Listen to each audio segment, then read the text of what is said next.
สงสารสองหัวใจของเฮาหนอลาเฮาหักกันแค่ว่าแต่บ่ได้กันทุ่มให้หมดใจฝากชีวิตหวังห่วมทางฝันแต่สุดท้ายแล้วมันบ่เป็นดังใจ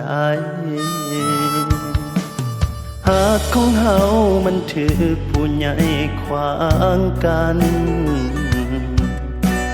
หากเขาบ่สำคัญมันกินบ่ได้ก็เลยจำต้องทนกินน้ำตาทั้งสองหัวใจจากสิเหตุจังใดหัวใจหักหรือต้องตายน้ำกันคือคุณรู้นางอัวจังสิได้เป็นผัวเป็นเมียหักกันเฮ็ดซาบ่น้องเฮ็ดซาบ่ล่ะเฮามาตายซ้ำซากให้มันแล้วไปก็ชีวิตเฮามอบให้กันเมื่อฝันเป็นไปบ่ได้เฮามาตัดสินใจตายนำกันมา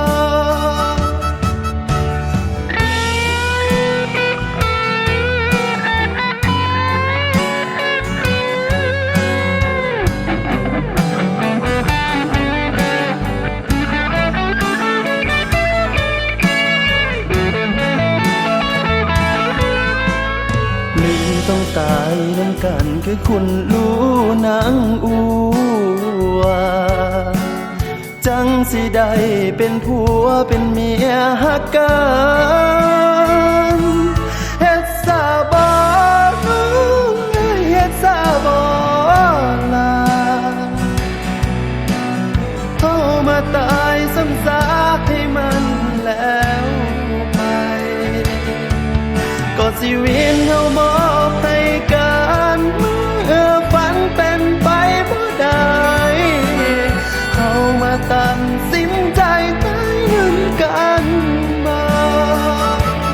เฮ็ดซาบ่น้องเฮ็ดซาบ่ล่ะเฮามาตายซ้ำซากให้มันแล้วไปก็ชีวิตเฮามอบ